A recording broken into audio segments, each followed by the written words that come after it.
Hey guys, welcome back to another episode of Dump and Change. Today, as you might have noticed, we're in a bit of a different location. We're here at the Herb Brooks National Hockey Center because our guest practically lives here.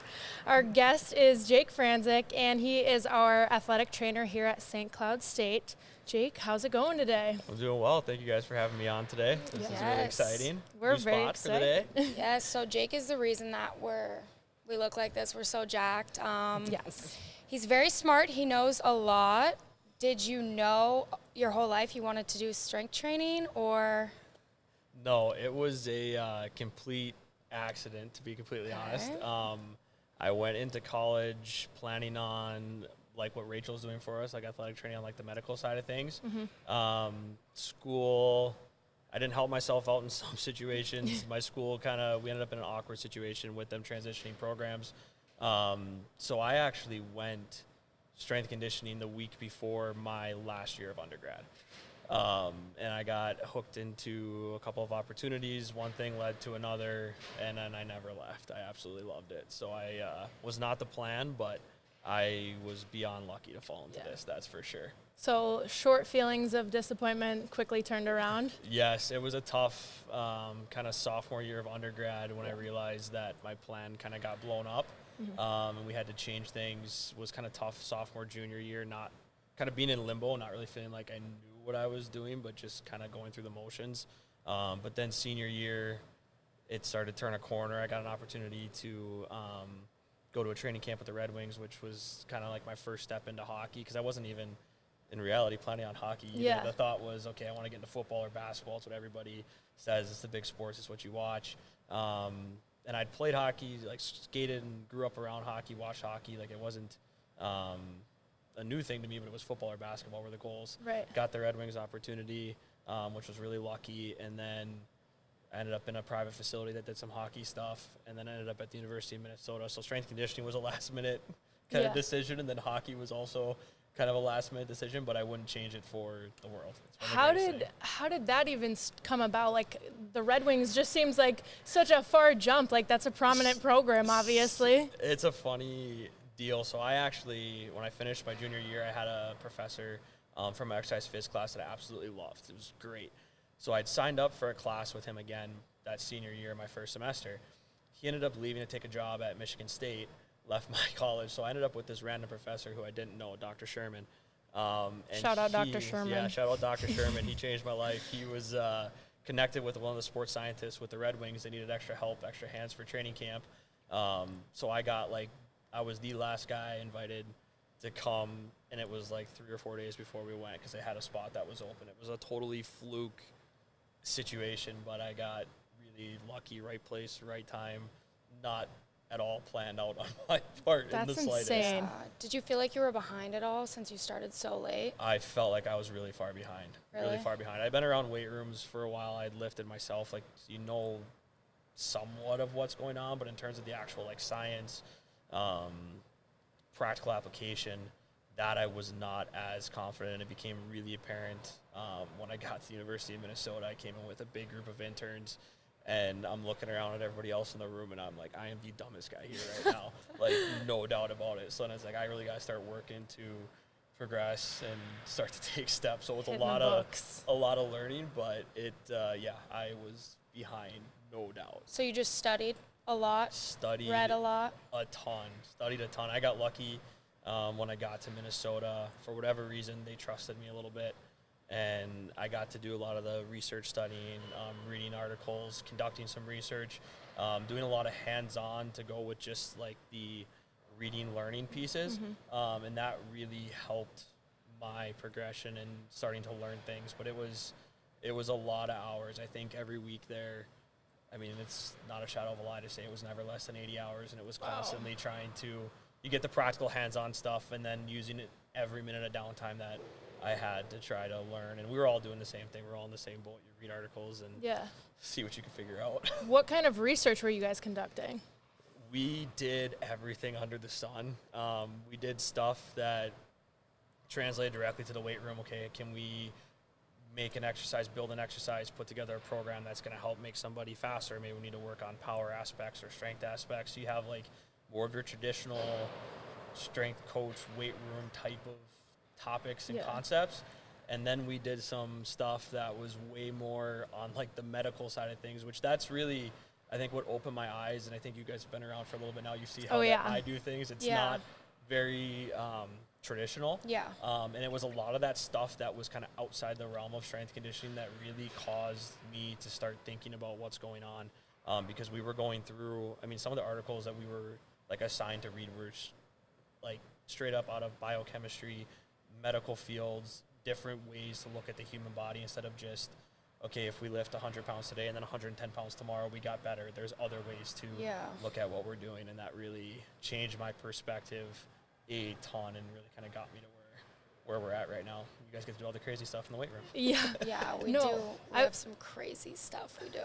I definitely feel like it was like kind of a switch time period. Like I feel like even at testing at camps and stuff, they used to do like weightlifting, like how much could you bench, how much could you squat, all that stuff. And now it's much more like force, exertion. Like how did that kind of transition? It's all changed. I think I kind of, when I was breaking into the field, because this is about 6 years now or so, is when things started to change. So I kind of got lucky. I was on the front side of it. Yeah. But it was funny because everything you learn in college and the textbooks and what they teach you in classes, then you get, you know, for me, it was getting to the University of Minnesota and going, holy cow, we don't do any of like what's that. going on. Like you're looking at things from a different perspective. And I think it's the science and the practical application is catching up to what sport actually is. And I think previously, not that anybody was wrong in doing it, but you were training off of here's what Olympic weightlifters do, here's what bodybuilders do, here's what training looks like in a weight room. Versus over the last chunk of years now, it's how can we take what we do in the weight room and make it translate, you know, in our situation to the ice and help you guys performance-wise out there. Were you working with just hockey at Minnesota? Yep, men's and women's hockey. So, okay, so you really learned the most, would you say, there? Yeah, that I think college is good. And you get college provided me a lens of how to view things, make decisions, critical think with stuff in and around the strength conditioning field. But yeah, I remember I got to Minnesota. I was only supposed to be there for 3 months for an internship. That was like the last piece of my undergrad degree. And by the second month, my mind was blown with what we were doing there. And I was like, I need to stay here and keep learning. That's why I ended up staying there for a whole calendar year. Yeah.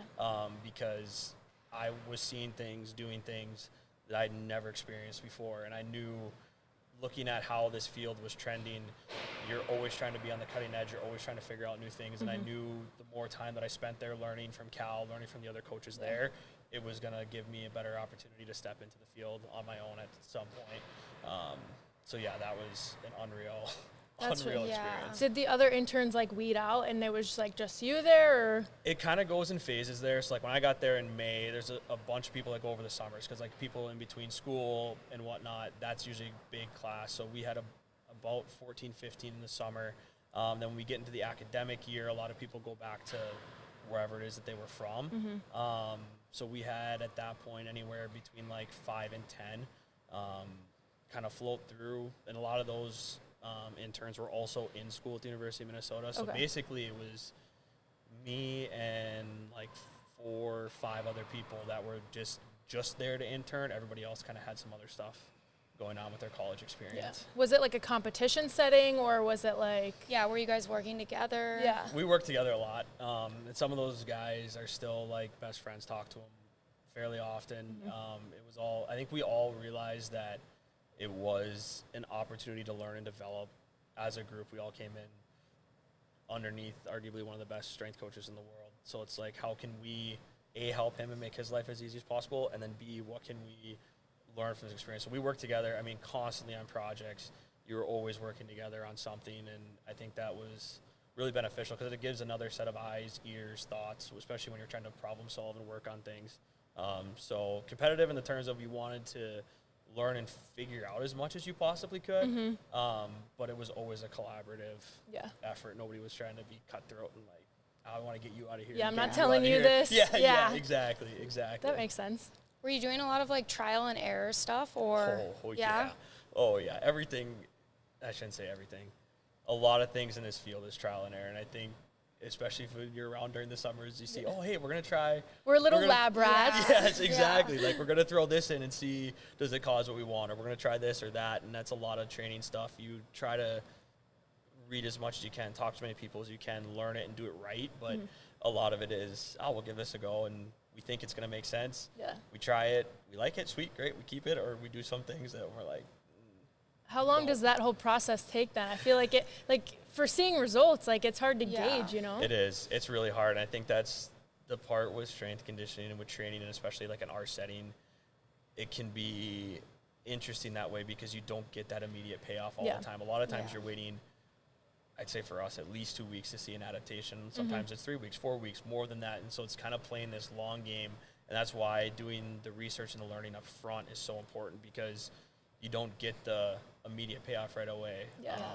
So you're really, you put all the eggs in the basket, hope that you did your work the right way, and then wait for the reward down the road. And there's so many other factors involved too, like depending on the kid, like what they're eating, how they're sleeping. Like I feel like it'd be so hard to gauge. It is, and you have to try to kind of tease some of that stuff out when you're looking, like all the data that we collect and some of the different stuff. It's like, it's not always as black and white as it seems, and it's trying to go, okay, is there this going on? Especially in a school year, you guys are students as well. Like, you're dealing with, I know you got a ton of school stuff going on right now and craziness, but you're balancing so many things in a schedule. Sometimes, in a perfect lab situation, we might draw up the perfect training plan, but then, you didn't get enough sleep last night because we had a test the next day, or traveling, or whatever the case may be. There's always so many variables that can make it difficult, but that's the part of it too. It's kind of the fun part. It's a challenge to try to solve everything that's going on.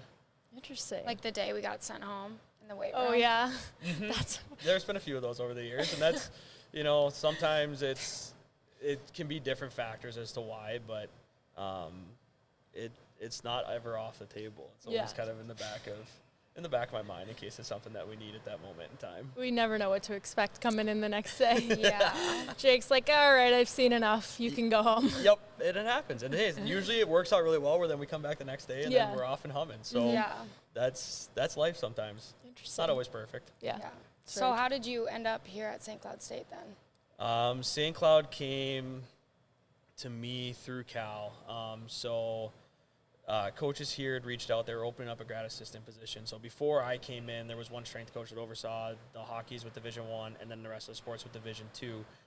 Coach Larson wanted to change it over and have somebody here at the rink with hockeys. So they created the GA position. I heard about it through Cal. It was actually during COVID. I was running the stairs out behind the University of Minnesota. I got a phone call from Cal. And when you get a phone call from him, it's usually something like important right away. So I called him back. He's like, I just need your resume. I didn't really know what was going on. He's like, I need your resume. It's a hockey job. I know this is going to be good for you. I was like, okay. And then I ended up getting a call from Lars and kind of worked through the process a little bit, and then ended up getting the spot somehow. I don't know. I was so raw and not fully developed at that point. But they trusted me to bring me in, and I got super lucky. So I got to do it as a GA, work here like I'm doing now, and then got my master's degree, finished as well those first 2 years, which was great. So I hit the jackpot on that process, that's for sure. Was it hard? Go ahead. Were you still doing a lot of like trial and error stuff? Are you still right now, or do you feel like you have I feel like things now, pretty dialed? Early on, it's interesting when I stepped out on my own coming in here, you go from the trial and error to now you're trying to build out here's what your yearly calendar looks like. Here's what my day-to-day is going to look like. Building out all those programs for myself and not just working off of somebody else's programming. So you kind of have that as like the initial phase of figuring that out, which was a lot. I remember I wrote up, I was an idiot before I came in here, and I had like all these plans written up, not really understanding the space, not really understanding the athletes I was working with. And I remember I got here and I was like, oh shoot, and I had to like throw out a bunch of stuff that I had spent all this time on. So that was the first hard learning lesson. But so that was the initial part. You got to get like a system in place. Now I feel like there's a system in place. You guys have been here for a couple of years. You kind of see it rinses and repeats to a certain extent, and then it's the small now toying with things. Okay, we're going to try this one thing. I know I have, in a workout 15 things that I know work and that I like. So now we'll adjust one or we'll adjust two and see if that causes something. So now it's much more minimal. Early on, it was figuring it all out, piecing it together, getting a system that works. Now it's just small little adjustments as we go and trying to stay current with the knowledge and how things change. Yeah. And with that, I feel like the new technology, I feel like you're very much a part of that. Like, how does that play a role in what you come up to do with? Technology is fun. Technology is a great tool for us. I think like we've rolled out the Whoop bands now. Yeah. All the sprint stuff that we time during the summer, the jumping stuff that we do. It's all great because it gives us checkpoints and check-ins as to what's going on with our athletes. I think early on when I got here and we started doing a lot of that stuff, I relied really heavily on it. And it was like, okay, this says that we're here today, so we have to do this thing. Yeah. And now it's like it's a tool in the toolbox. So we can look at our sprint times on a Monday or a Tuesday. Okay, I'll piece that together with what's going on with the Whoop stuff. We'll see how you guys look. I'll talk to you guys. It's not like we're just going to look at a number and be like, oh, yeah, we're great. And then you guys are like, oh, yeah, well, I didn't sleep and we had this and that and the other thing going on, right? Yeah. So now it's nice because it gives me the ability to kind of have a heads up on what to expect when we come into a given day or a given training session to help guide the coaches a little bit if there's adjustments we have to make to practice or to what our week structure looks like. But I've tried to use it more as a guide now instead of like the be-all. The be-all, end-all with what's going on. Yeah, I was going to say, like, how much do you depend on that? How much do you look at it? Like, our recoveries on Whoop, what if they're all bad? Then what? I look at that on a daily basis. Usually, for me now, especially if it's a weight room day, I'll have 2 or 3 options in my head. So we might walk in on a Monday and I might have the sheets hanging up on the racks, but the sheets might be option A, and then based on what I've seen already before you guys even show up, I've got option B and C ready in the back of my head going, okay, this might not be, because the thing with that is too, sometimes, it might be a poor recovery day. Sometimes that's not always means that we have to like totally change up the training plan or totally throw out the window what we want to do. And that's where like the human side of it and seeing how we're moving, having conversations, okay, where are we actually? It gives me a heads up to be prepared. And some days we actually have to use it, and then some days we don't. But it definitely helps guide that process and make my life so I'm not flying by the seat of my pants when we show up to a lift day. Definitely. We always check the sheets and we're like, all right, what are we doing today? Oh, no. That's heavy. 3 sets down to 2 sets, 3 sets to 1 set. We'll skip the upper body let's today. go. We'll do what we have to It manage switches it. around. Sometimes a mobility is thrown in there. Every once in a while. And we're pretty excited. Rarely. I think once we've had one year. this year. Yes, and I we've think had I one. missed like half of it because I had to get on the ice. Good goalie work to do that day. I was so mad. I was so mad. There'll be more coming, I have a feeling, though. We're getting to that time of the year. Let's go. Okay. We put some good work in, so there might be a few bones coming your guys' way. Okay. Good. This is good to hear. What about now? What are we working on? Like any new research you've got going on now? Right now, there isn't anything that's going to be like earth-shattering. Or like, Groundbreaking. look at this. Yeah. I think right now I'm kind of going through and starting to reevaluate off-season plans, summer plans. I got some new information, some different speed stuff that I want to try to get in and implemented, different ways that we're going to structure probably the start of off-season when we get to that point. So for me right now, it's trying to get that stuff somewhat organized because when the season ends, it kind of becomes a mad dash to put the final touches on what's going on. And then a lot of it's extra stuff that's going to help probably make my lives easier and make hopefully your guys' lives easier with like summer training. I'm trying to get new things updated with videos, with what programs look like, instructions, more clerical stuff that way to try to get organized. So when we roll out an email, especially with new players coming in, okay, here's what you know what to expect because when you show up to the weight room here for the first time, Oh, you're they have like, no idea. what in the world? No, What are we even doing though in they've here? had the lifts all summer long, they have no idea. Well, I remember like freshman year, like we got the list of like lifts. It was during COVID. Like, here's what you should be doing. I'm like, what the hell?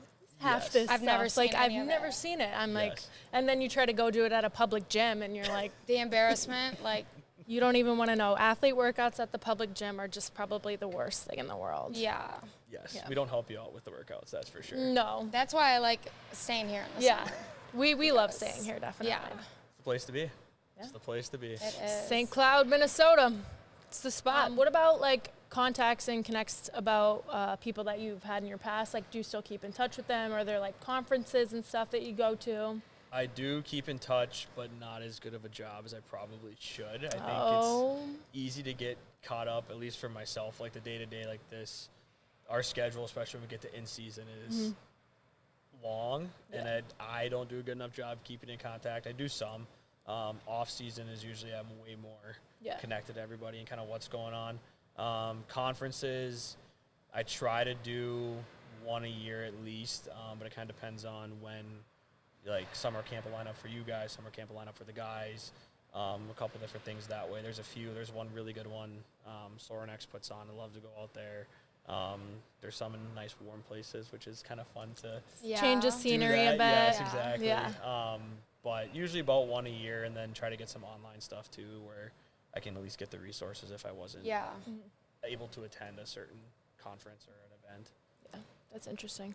I feel like we're at a point also where it might be just kind of stagnant, you know, like, yes, there's new technology emerging, but after like that switch from like the weightlifting to the new like science and stuff, like, is there gonna be like a lot of new changes? You know what I mean? I think there will be. I think looking at, and not that I've been in this field for a very long time, but for the time I've been in here, it's already changed.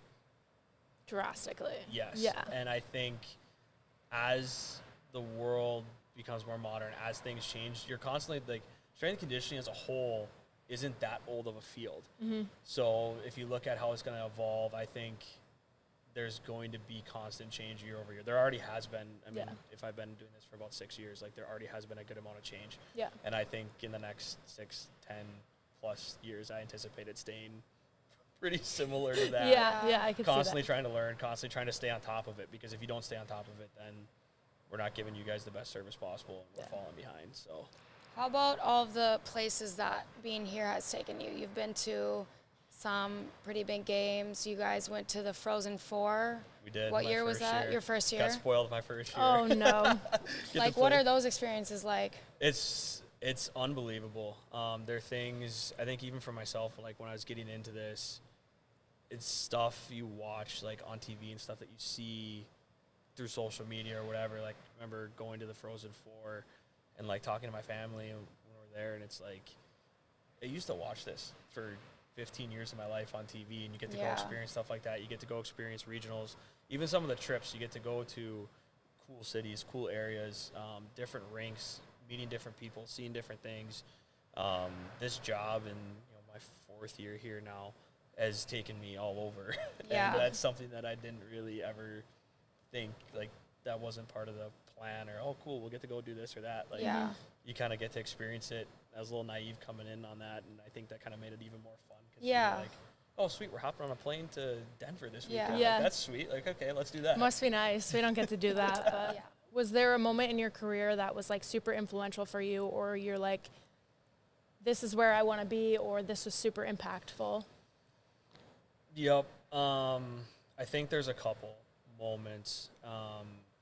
For me, when college went south, when the athletic training plan got blown up, that was kind of that first moment where you go, oh boy, now what am I gonna do? Yeah. The next moment to me was that after being at Minnesota for a little bit, where I went, this is like, you kind of find your passion. For me, I found my passion. I found what I wanted to do, because you're kind of floating around. Those 2 moments for sure. And then I always told myself I want to try to get to where I'm on my own, which is where I'm at here. Yeah. You want to make that step. It's hard, strength and conditioning. Of all the interns that I was with, I mean, I'm one of only like 2 or 3 that are still in like Division I sport. Yeah. And it's hard field to crack into. So then when I got that spot here, I'd be like, wow, like, I got my own like desk, like, Yeah. I got my Yeah. own area, like, you get to make the decisions. So those ones are all kind of big steps for sure, Yeah. because it happens in a blur, but those Yeah. are definitely the big moments that stick out. Just kind of realizing like, wow, this is what I want to be doing. Yes. That's really yes. cool. Is this like end game for you, or what would be like Yeah. your end game, goal, dream? That's a tough question to answer. I think it's almost like anybody, if you talk to like you guys, the players in your team, the players on the men's team, I think everybody, as a competitor and as somebody who, like, you get into this field because you want to achieve great things, or into these sports, into athletics. I think ending up at the pro level, the highest level you could possibly get to, Yeah. is always a goal. I know for me, when I was at Minnesota, when I decided to go strength and conditioning, like, this is the dream I'm going to chase, definitely put that down on a piece of paper.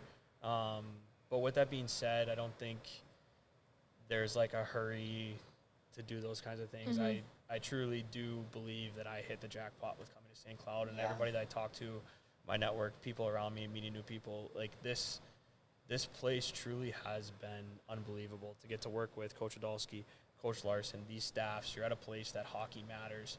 And my opinion does matter. Like there's some places you go as a strength coach and they don't care what you think. You're kind of the afterthought and involved in a lot of the processes here. Like I have an unreal setup. So to leave here, I think would be very difficult.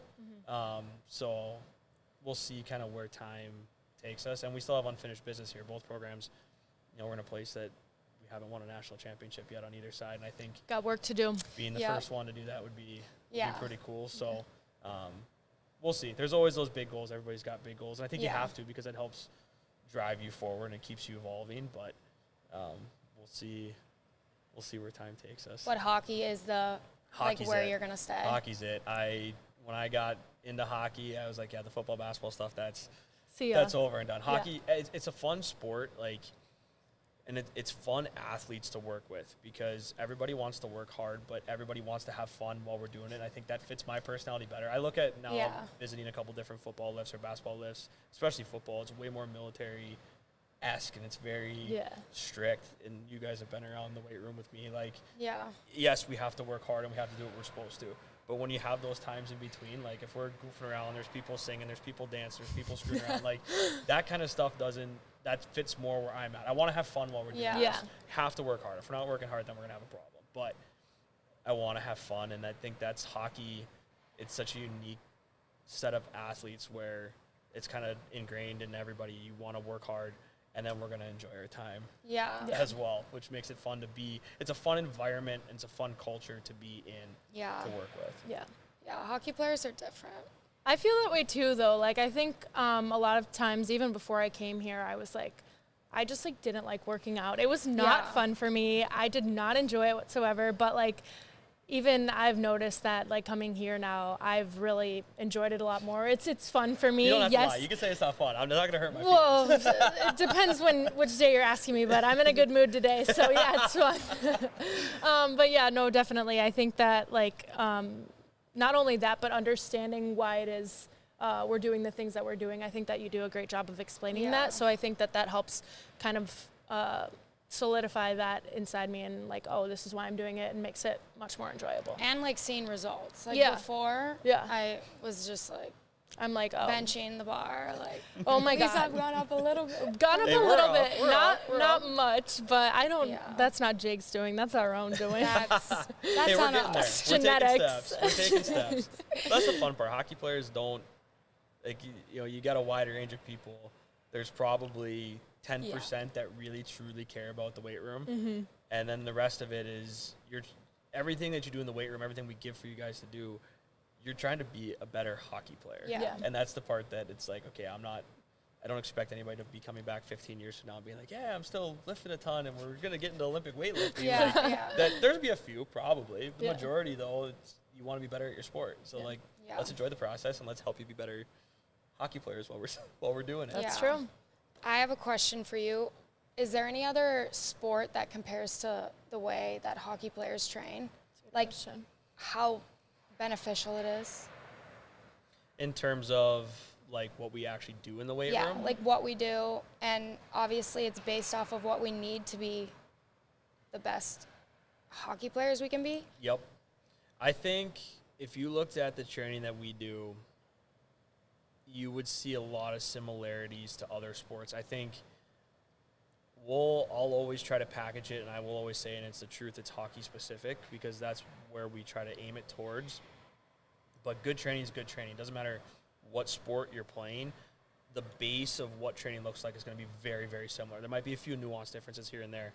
So then what I'm trying to do is take that base, and here's what we need to do to develop you as good athletes, and then add in the specific stuff that translates to your sport. We're on a single leg a lot of the time. We have to be explosive. We have to be powerful, maybe less so than somebody who's running, in a sprint, in a long-distance sprint, or sports like soccer or different more aerobic type sports. There's different energy systems we have to train, and there's stuff that you guys probably don't even realize is going on in the background, but we're targeting certain things that way. But at the end of the day, good training is good training.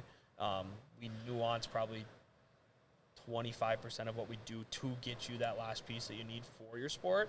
But I think you could look at a lot of sports and see things that are very similar. Yeah. Maybe packaged a little bit differently, but it would be similar. Yeah. Okay, so if I was a football player and I was doing these lifts, like I would be getting better at football. Probably. We'd probably throw a little more back squat for you and probably a little more deadlift than what we do. But Like less single leg stuff? most likely. Probably depends on what position you're playing too, because Okay. that can vary what we're Okay, trying that's to true. target. That's a hard sport Football's a because tough one. there's a million positions. Yes. Yeah. Yes, Yeah, you got that's big hard. guys, you got small guys, you got the guys in between, you got specialists, you got the quarterback. Like, there's a that's lot true. going on with that. That's with got to be that nice group. too with hockey that everyone's kind of doing the same thing. Like, Exactly. Like everybody skates. Goalies, you're kind of stuck in one spot, so you're a little bit different. Defensemen got to Whatever. learn how to skate backwards. Like that's. Yeah. Otherwise, you all are kind of in the It's simple, same yeah. boat, and you gotta. There's maybe small differences position to position, but at the end of the day, a lot of the keys and a lot of the big things that matter, it's similar across the board, which helps a lot. Gotcha. Do you switch anything up for goalies? Or goalies are the same, they need to work on the same things? Goalies, historically, we haven't done anything drastically different. There have been a few instances over the years, more so from a rehab perspective or That's what I return was to gonna play say. perspective, where what a skater needs to be able to be prepared to maybe, like, yes, there starts and stops, but a lot of it's north and south. Now, as a goalie, you've got to be prepared to go side to side. You're going to be maybe playing in your zone for a while. There's just different energy demands, different muscular demands on that return to play side. I think that's where, over the last few years, we've had the biggest kind of difference from position to position. But in Okay. general, it stays for us. If you're healthy, it stays pretty similar. Yeah. Yeah, that's what I feel like too. I haven't really done anything different in the weight room, but like rehab wise, yeah, I feel like we're always doing different stuff because our bodies don't move the same. But Nope. yeah, Don't have to move the same. yeah. I never will. I will never be a player, and I'm okay with And that. I will never be a goalie. And you're And okay with that. I'm very okay with that. What is your top memory from your career? I think it's two parts. I think we were actually just talking about this over the weekend. We were in Colorado College with the coaching staff, but the best day of my life up to this point in my life was winning regionals in Albany my first year to go to the Frozen Four. I think that, and that's where like that you could say going to the Frozen Four. I think there's that kind of all those memories that tie into one, but I'll never forget, or almost in a way never remember, winning that regional game. Like when the clock hits 0, like we were up by 3 or 4 with like 2 minutes left on the clock, and it was COVID. So normally if I'm doing like time on ice or whatnot, we're up in the press box. Well, there was no press box. So we were actually sitting in the stands because there was no fans in the stands. So we were sitting behind the net, and our goalie coach, I was still doing time on ice and we're up and there's 2 minutes. He's like, oh, the game's over. I was like, well, I don't want to like forget something, or what if something happens? He's like, don't worry, buddy. Like, close my computer. And I remember walking over and we were standing behind the bench, and you just watched the clock tick down to 0. And that next like 20 to 30 minutes of time, it's like the biggest blur, and it's the best feeling I've ever literally experienced in my entire life. I don't think there's anything that can match. You're just out there enjoying the whole team. All the players are out there, all the coaches are out there, staff, everybody's together, and you get to take that little chunk of time to like reflect and think on like everything that you went through in the course of a year to get to that moment. And I think that's still to this day, it's been like the best day I've ever had, because those feelings, and you get done, you hang out in the locker room, you're hanging around there, you get on the plane, you fly back. It's so much fun. It's such a unique feeling. And same with going to the Frozen Four, like that, and that whole year ties together. But when you get to the Frozen Four and you're like, well, we're one of 4 teams left right now. That's it. Like, and you get to play in a championship game, and unfortunately we lost. You have like the highest feeling in the world waking up that Then morning, the being like, lowest. it's us and UMass, that's it. Yeah. And then it goes down. But I think, winning regionals that year, that day, was unreal. Winning Frozen Face-Off last year was another one that I'd say was really close to that. Yeah. But I'll never forget that blur and that feeling from winning regionals to get the chance to go to the Frozen Four. That's amazing. Hopefully we get to experience that Oh, yeah, soon. Oh, yeah, that's what we're working for. exactly. That's what we're working for. Yeah. What's your relationship with like the players and coaches and all that like? It's players. I think it's evolved too. A couple years I've been here. Like when I first got here, I was in classes with players. So That's made the so weird. dynamic What? Really, Yeah, that is really weird. interesting because we're kind of, I'm here coaching you, but then we're also like friends in a way. Yeah.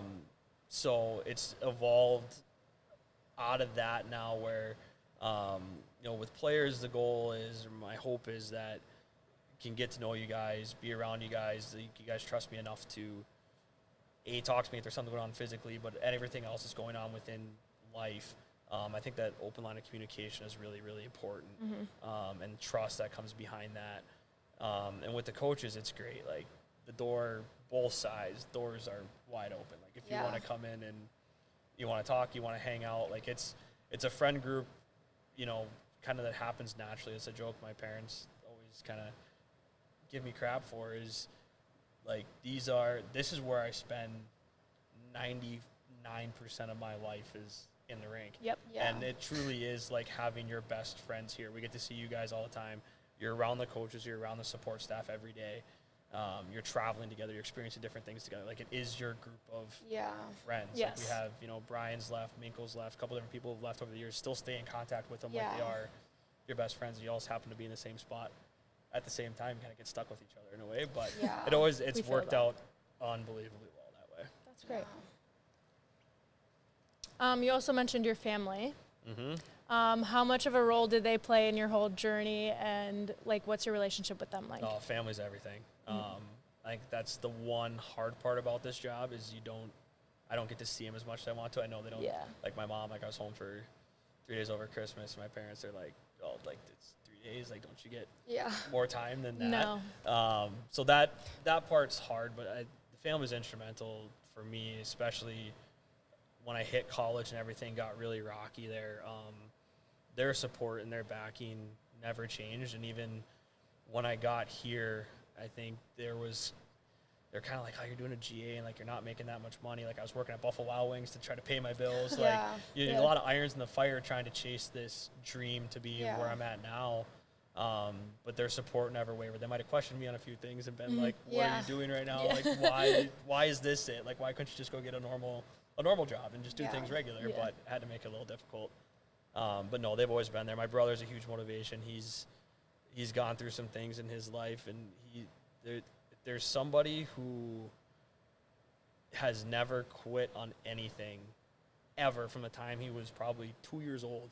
It's that kid, and he's got a fire and a passion to work like I've never seen before. So on those days when you're like, man, do I really have to get up early in the morning this time? Do I really, oh God, we're on the bus and then we're going to have to get up again early. Like all the hard stuff that you have to go through. It's like, I think about what he's done in his life, and it's like, he's unbelievable. So the family plays football, huge. right? He plays football. Yeah. Yep. He's in Ohio. So do you ever give him training advice? Does he use your programs, things like that? I try to stay out of it. There's been a few times that he's asked for advice, or my mom has asked for advice for him because maybe he was too stubborn to come talk to me right away. But I try to stay out of it. Like it's his life, and I know that when you're the strength coach, when somebody else, I find out they're toying with what I've built and given to somebody, that irritates me like no other. So to me, I'm like, I got to trust that this guy's got a plan, his strength coach, his staff, they know what they're doing. I might offer a little advice here or there, but I try to stay out of it and let him do his thing. Yeah, that is fair. When there's a bad weekend, bad games, do you have to like really sit down and look at what's going on? Like, is that something you think about a lot, or it's just like it's a bad game? Yes and no. I definitely think about it a lot. I try to go to the coaches because while I've skated and watched hockey millions of hours of my life, they see the game and know things at a different level. And so, like, the perfect example is I might watch a weekend, I might be sitting upstairs and go, wow, it looked like we didn't have any legs this weekend. Or it looked like something was off from the performance realm of things. And then I'll usually go talk to the coaches, and sometimes they're like, yep, something's off. Okay, perfect. Now I got to make an adjustment and figure out what's going on. Or sometimes they look at me and they're like, well, we're playing such and such a team. They played this style. They do things a certain way. So, yes, it's going to look maybe it looks slow to you when you're looking at it, but Yeah. based on what they're trying to do against us. So there's a lot of communication that way, because I will spend a ton of time thinking about it and going, okay, what buttons do we need to press? Because a lot of times, if it's something performance-wise, it's not a switch that we can flip like 24 hours later and Right. we're Yeah. back to whatever it is. We're trying to look ahead a week or more in advance. So constant communication with the coaches to see if what I'm seeing makes sense with what they're seeing.